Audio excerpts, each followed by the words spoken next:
नमस्कार, स्वागत है आपका। मैं हूं आपके साथ सुमित गुप्ता। आप देख रहे हैं खबर दोपहर। बुलेटिन की शुरुआत में बात दिल्ली नगर निगम चुनाव में आम आदमी पार्टी की, जिसकी आज परीक्षा की घड़ी है। एमसीडी की आज पहली बैठक थी और इस बैठक में हंगामा हो गया।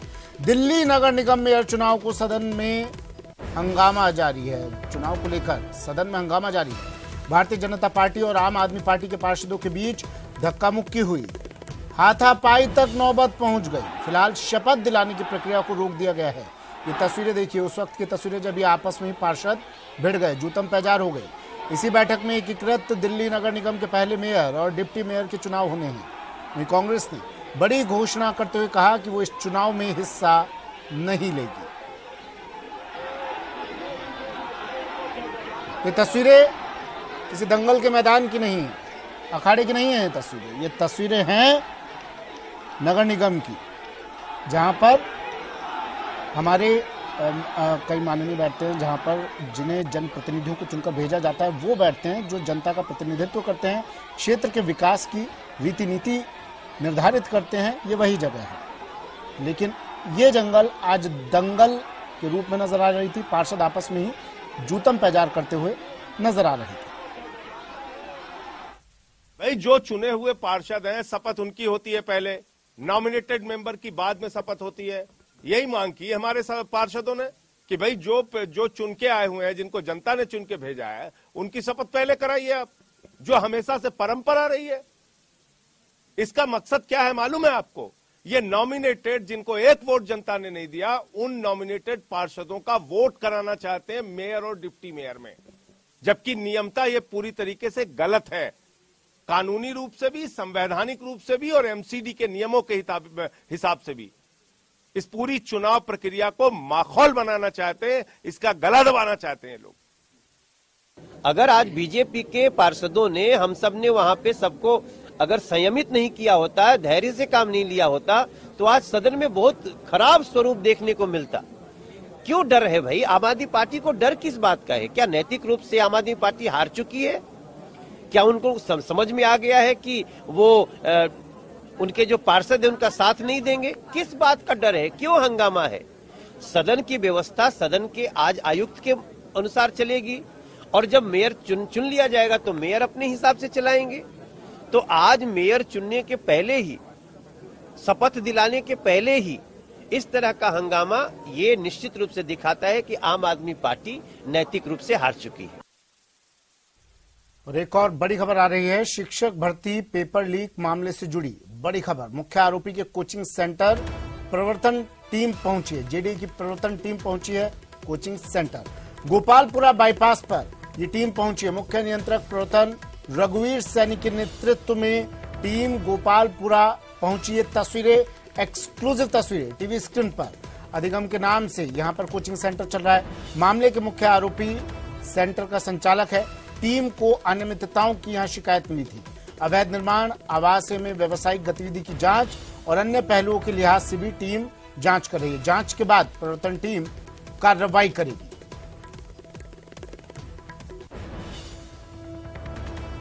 शिक्षक भर्ती पेपर लीक मामले से जुड़ी बड़ी खबर।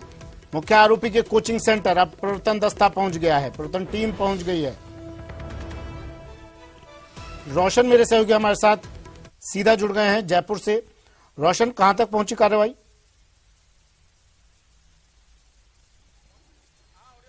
सुमित, देखिए, ये गुजर की थड़ी स्थित ये आप ये देख रहे हैं, ये जो इंस्टीट्यूट है, 5 मंजिला ये बिल्डिंग है।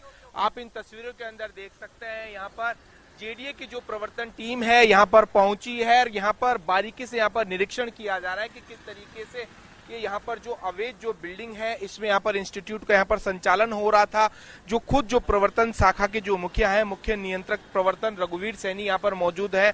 आप यहाँ पर देख रहे हैं, बड़ी बारीकी से यहाँ पर परीक्षण यहाँ पर किया जा रहा है। जो टीम है वो यहाँ पर जो ये आप देख रहे हैं, जो बिल्डिंग देख रहे हैं, इसके जो अवैध जो हिस्सा है उसे ध्वस्त करने के साथ ही साथ यहाँ पर ये जो बिल्डिंग है इसे सीज की कार्रवाई की जाएगी। हमारे साथ खुद जो मुख्य नियंत्रक प्रवर्तक रघुवीर सैनी मौजूद है। सर, यहाँ पर पहुंचे हैं पेपर लीक के बाद में दूसरी बड़ी कार्रवाई है, क्या कुछ कहेंगे? देखिए कि जो शिक्षक भर्ती परीक्षा पेपर लीक प्रकरण में जो अभियुक्त हैं, उनके द्वारा संचालित कोचिंग इंस्टीट्यूट का आज प्रातः अवधान में आया था। हम पूरी हमारी तकनीकी और राजस्व टीम के साथ में यहाँ पे हैं। ये जैसा कि सुख विहार करके कॉलोनी है जो गुजर की थोड़ी पे गोपालपुरा बाईपास पर अवस्थित है। 2 आवासीय भूखंडों के ऊपर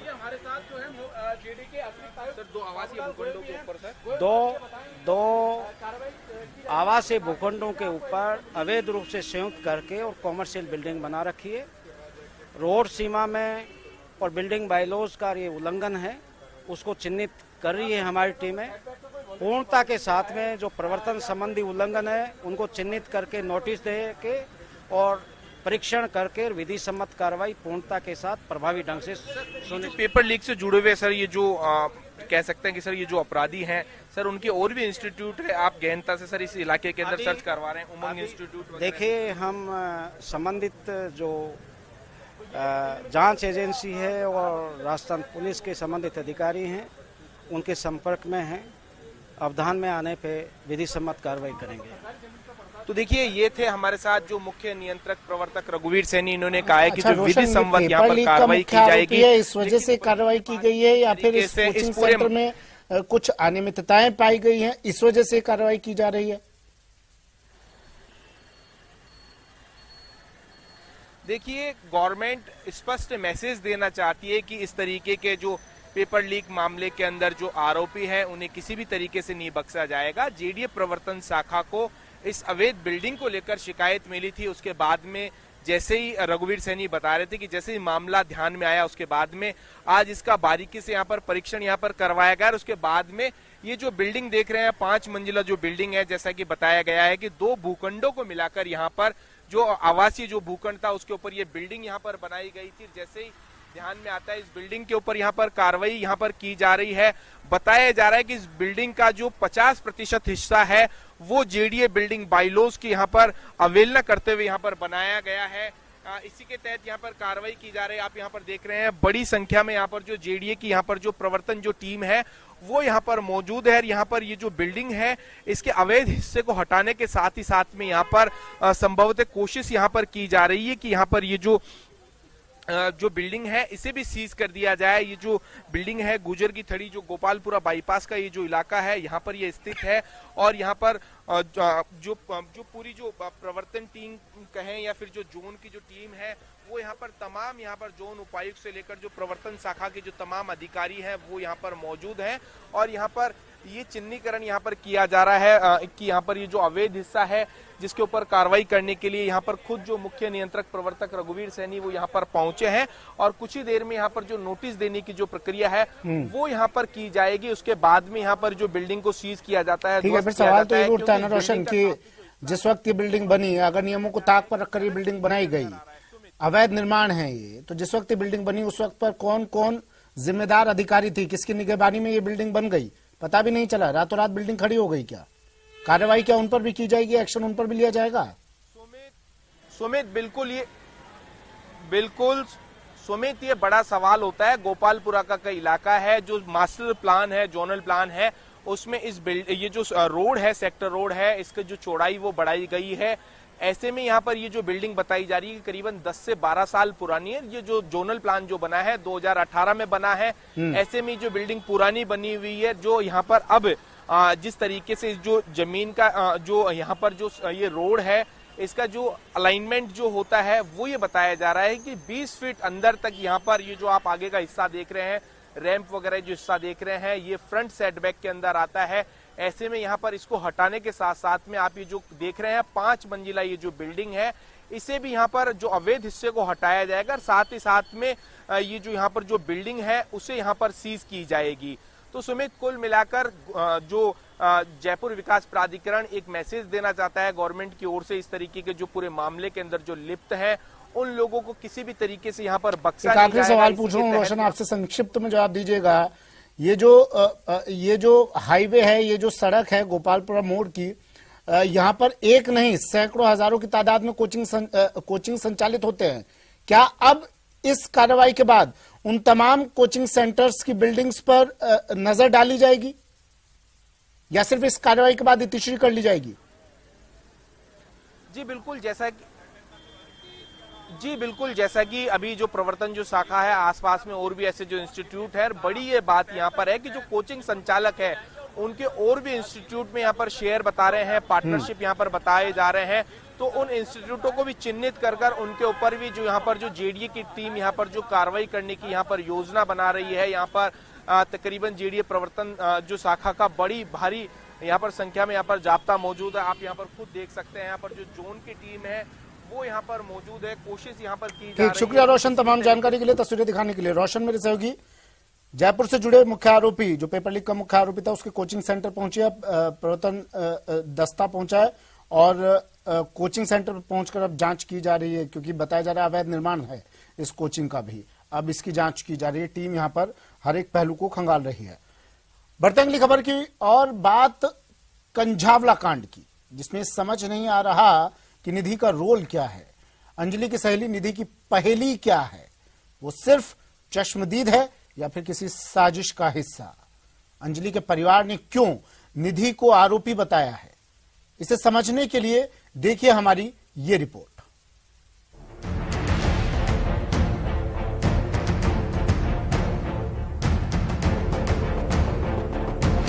अंजलि मौत मिस्ट्री में कितने आरोपी? अंजलि की सहेली निधि चश्मदीद या आरोपी? क्या निधि के खिलाफ भी दर्ज होगा मुकदमा?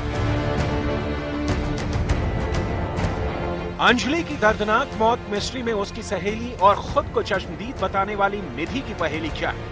वारदात के करीब 60 घंटे बाद सामने आई इस लड़की के दावों ने केस को सुलझाने की बजाय और उलझा दिया है। ऐसे में अब अंजलि का परिवार निधि पर भी साजिश में शामिल होने का आरोप लगा रहा है। वो भी इस केस में इन्वॉल्व है, सब उसको सब कुछ पता होने के बावजूद नहीं उसने किसी को, दिल्ली पुलिस को भी इन्फॉर्म नहीं करा और आगे भी नहीं इन्फॉर्म करना। मतलब ये पहले से सब चीज की साजिश थी। वो सारे निधि इसमें साजिश में शामिल थी जो अब हुआ है। बिल्कुल बिल्कुल, इस केस में निधि बिल्कुल शामिल है। हम कहते हैं निधि को भी रिमांड रूम पे लिया जाए। अंजलि के परिवार ने दिल्ली पुलिस से निधि के खिलाफ भी मुकदमा दर्ज कर उसे आरोपी नंबर 6 बनाने की मांग की है। अगर निधि ये कह रही है कि वो भी मौका है वारदात पे थी, वो भी उस स्कूटी में थी, तो मैं दिल्ली पुलिस से ये आग्रह करूंगा कि अब ये जो अंजलि के साथ बर्बरता हुई है, इसके अब 5 आरोपी नहीं है सर, अब ये 6 आरोपी हैं और जो 6ठी आरोपी है वो निधि है। खुद को अंजलि की सहेली बताने वाली इस लड़की की जिंदगी किसी पहेली से कम नहीं है। सुल्तानपुरी में ही उसका पुश्तैनी मकान है, लेकिन वो परिवार के साथ नहीं रहती है। यहाँ निधि की माँ अपने छोटे बेटे के साथ रहती है, लेकिन अंजलि की मौत के केस में निधि का नाम उछला तो अब इस मकान में भी ताला बंद है। माँ रहती, निधि के 2 भाई रहते हैं यहाँ। निधि तो कई साल से यहाँ है ही नहीं। हाँ। अब वो कहाँ है कहाँ नहीं है तो पुलिस वाले जाने। लेकिन 2 भाई यहाँ परमानेंट रहते हैं या दूसरी जगह रहते हैं? कभी कभी आते हैं। उसका बड़ा भाई फिलहाल कहीं और रह रहा है, लेकिन छोटा और उसकी माँ यहीं रह रही है। और नानी तो अपने घर पे रहती, कभी कभी आती रिश्तेदारों की तरह। पड़ोसियों के मुताबिक निधि कई साल से परिवार से अलग रहती है। सुल्तानपुरी में ही जिस मकान में वो रहती है उसका दरवाजा भी अब अंदर से बंद है। यहाँ निधि से दिल्ली पुलिस पूछताछ भी कर चुकी है। निधि जिस मकान में अकेले रहती है उसके पड़ोस में रहने वाले निशांत के मुताबिक वारदात वाली रात निधि के घर पर ही उसकी माँ और नानी भी थी। मम्मी को आवाज मारी उनने, ठीक है, उनने आवाज मारी अपनी मम्मी को, तो मतलब उसने मम्मी जब गेट नहीं खोला तो फिर वो मेरे पास उनने पूछा कि निशान तेरे पास C-टाइप चार्जर है? हाँ। तो मैंने कहा हैगा। तो उन्होंने मेरे को आके हमारे को अपना फोन दिया। हाँ। ठीक है, तो जब मैंने देखा था उसके यहाँ पर मतलब छिला हुआ था। हाँ। और हाथ पर चोट लगी थी और पैर पर। हाँ। तो मैंने पर उससे पूछा नहीं कि क्यों लगी हुई थी। ठीक है, तो फिर मैंने उसका फोन लगाकर बाहर ही आया चार्जिंग पे। तो इतने में उसके कहाँ फोन लगाया निधि का आपने? मैंने अपने घर में लगाया था नीचे। हाँ। और निधि अंदर चली गई? नहीं, अंदर नहीं गई थी वो। हाँ। अंदर नहीं गई थी। तो फिर जब जैसे मैं लगाकर चार्जिंग पे से फोन बाहर आया, इतने में उसके मैंने गेट खोल दिया। तो उन्होंने मेरे को बोला कि मेरे को मेरा फोन लगा दे, फटाफट मेरे को अर्जेंट कॉल करनी है किसी को बस। निधि पर सवाल उठ रहे हैं क्योंकि घटना के फौरन बाद वो सामने नहीं आई और जब आई तो हादसे की आंखों देखी बयां करने के साथ साथ अंजलि के शराब के नशे में होने का भी दावा किया, जबकि अंजलि के परिवार के मुताबिक निधि झूठ बोल रही है क्योंकि पोस्टमार्टम रिपोर्ट में बॉडी में अल्कोहल मिलने का कोई जिक्र ही नहीं है। ऐसे में सवाल ये कि निधि किसी साजिश का हिस्सा है या फिर सिर्फ चश्मदीद। सच को सामने लाना पुलिस के लिए चुनौती से कम नहीं है।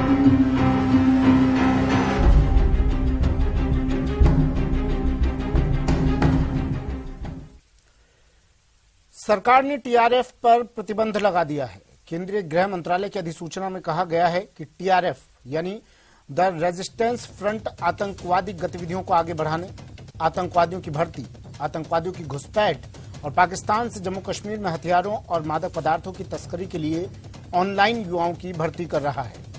गृह मंत्रालय ने कहा कि शेख सज्जाद गुल टीआरएफ का एक कमांडर है और उसे यूएपीए के तहत आतंकवादी घोषित किया गया है। मंत्रालय ने कहा कि इस संगठन की गतिविधियां भारत की राष्ट्रीय सुरक्षा और संप्रभुता के लिए खतरा है और इसके सदस्यों और सहयोगियों के खिलाफ बड़ी संख्या में मामले दर्ज किए गए हैं।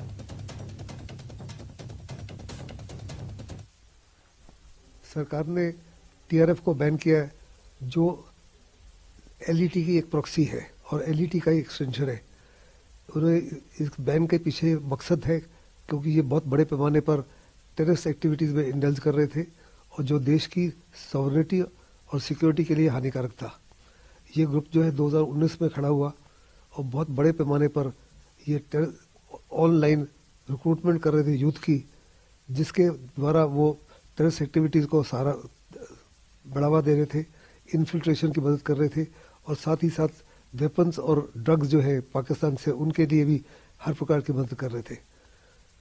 सरकार ने साथ साथ 2 और इनके कमांडर्स हैं, उनको भी टेररिस्ट घोषित किया, इंडिविजुअल टेररिस्ट। एक सज्जाद गुल है जो जम्मू के अंदर है, जो इनके कमांडर है, और दूसरे मोहम्मद अमीन वो भी जम्मू के हैं लेकिन इस समय पाकिस्तान बेस्ड है और बड़े पैमाने पर मनी लॉन्ड्रिंग कर रहे हैं और पाकिस्तान के माध्यम से इन्फिल्ट्रेशन कर रहे हैं, वेपन्स भेज रहे हैं, ड्रग्स भेज रहे हैं और साइकोलॉजिकल ऑपरेशंस कर रहे हैं सोशल मीडिया के माध्यम से, जिसके तहत वो यूथ को जोड़ रहे हैं अपने साथ। इनकी ये तमाम गतिविधियों को देखते हुए सरकार ने इनको बैन किया है और ये डिसीजन बिल्कुल सही है। इससे बड़ा जबरदस्त फायदा होगा सिक्योरिटी को। सरकार ने एक और कदम उठाते हुए मोहम्मद अमीन उर्फ अबू खुबैब को आतंकी घोषित किया, जो जम्मू कश्मीर से संबंधित है। वो वर्तमान में पाकिस्तान में एक व्यक्तिगत आतंकी के रूप में रह रहा है। लश्कर तैयबा के लॉन्चिंग कमांडर के रूप में काम कर रहा है। उसने सीमा पार एजेंसियों के साथ गहरे संबंध विकसित किए हैं। वो जम्मू कश्मीर के जम्मू क्षेत्र में लश्कर की आतंकवादी गतिविधियों को पुनर्जीवित करने और बढ़ाने में महत्वपूर्ण भूमिका निभा रहा है। खुबैब भी सीमा पार से जम्मू कश्मीर में आतंकवादी हमलों, हथियारों और विस्फोटकों की आपूर्ति और आतंकी फंडिंग में शामिल रहा है।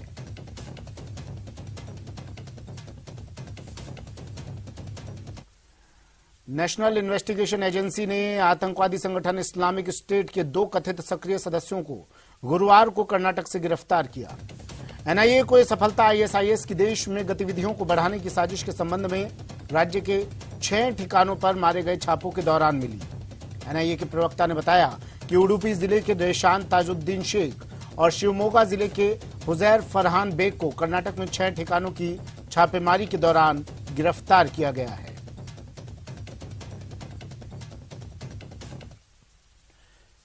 समेत शिखर को पर्यटन स्थल घोषित करने का मुद्दा बढ़ता जा रहा है। पूरे देश में विरोध हो रहे हैं और कई जैन मुनि अनशन पर बैठे हैं। जयपुर में अनशन पर बैठे एक और जैन मुनि ने अपना प्राण त्याग दिए। देर रात मुनि समर्थ सागर का निधन हो गया। समेत शिखर को लेकर पिछले 4 दिनों में 2 जैन मुनियों ने अपनी देह त्यागी। इससे पहले जैन मुनि सुग्ये सागर ने अपने प्राण त्याग दिए थे। इससे पहले जैन मुनि सुग्ये सागर ने अपनी देह त्यागी थी। हालांकि कल ही केंद्र सरकार ने समेत शिखर को पर्यटन स्थल बनाने के फैसले पर तत्काल प्रभाव से रोक लगा दी थी। इसके साथ ही इस मसले पर एक कमेटी भी बनाई गई है। केंद्र ने झारखंड सरकार से इस मुद्दे पर जरूरी कदम उठाने के लिए भी कहा है। समेत शिखर को पर्यटन स्थल बनाने के फैसले से जैन समाज काफी नाराज चल रहा था।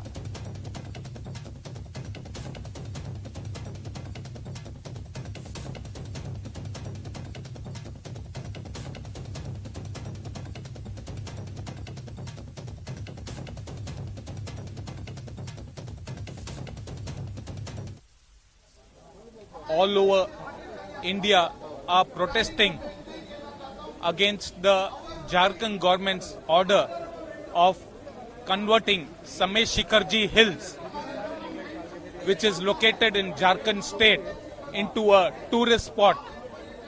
The Parshnath Hills have been a holy place, the most holiest place for the Jains, where 20 out of 24 Tirthankaras have attained moksha there. So we Jains have vociferously protested. The first time in the history, all the Jains have come to the streets and are protesting against this. So we want this notification to be completely withdrawn and the Parshnath Hills be declared as a holy place, and no development activities should be happening on the hills as a tourist activity. Jharkhand के मुख्यमंत्री हेमंत सोरेन ने पारसनाथ को eco tourism से बाहर करने के केंद्र सरकार के फैसले का स्वागत किया है। जैन समाज के देश भर में चल रहे विरोध प्रदर्शन को देखते हुए मुख्यमंत्री ने केंद्रीय वन मंत्री भूपेंद्र यादव को पत्र लिखकर इसकी मांग भी की थी। मुख्यमंत्री की मांग पर ही केंद्र सरकार ने पारसनाथ पर टूरिज्म के साथ साथ मांस मदिरा की बिक्री पर रोक लगा दी। इससे जैन समाज की बड़ी मांग पूरी हो गई।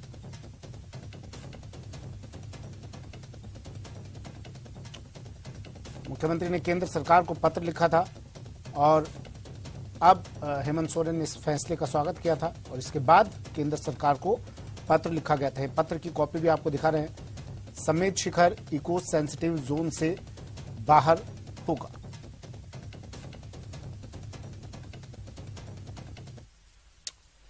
मध्य प्रदेश के रीवा में एक ट्रेनी विमान क्रैश हो गया। हादसे में एक पायलट की मौत हो गई, जबकि दूसरा ट्रेनी पायलट गंभीर है। हादसा गुरुवार रात करीब 11:30 बजे से 12 बजे के बीच हुआ। विमान पहले आम के पेड़ से टकराया, फिर मंदिर के शिखर को तोड़ते हुए नीचे आ गिरा। प्रारंभिक जांच में हादसे का कारण कोहरा बताया जा रहा है। हादसे में ट्रेनिंग दे रहे पायलट कैप्टन विमल कुमार की मौके पर ही मौत हो गई, जबकि राजस्थान के ट्रेनी पायलट सोनू यादव गंभीर रूप से घायल है। मध्य प्रदेश के गृह मंत्री नरोत्तम मिश्रा ने हादसे की जांच के आदेश दिए हैं।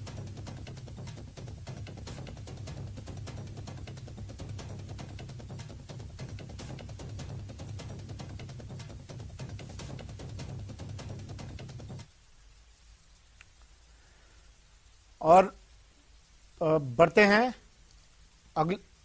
चलिए, तो ये उमरी गांव के मंदिर के पास से हादसा हुआ था और ट्रेनी गंभीर रूप से इसमें घायल हुए ट्रेनी पायलट। फिलहाल इस बुलेटिन में इतना ही। दीजिए इजाजत, नमस्कार।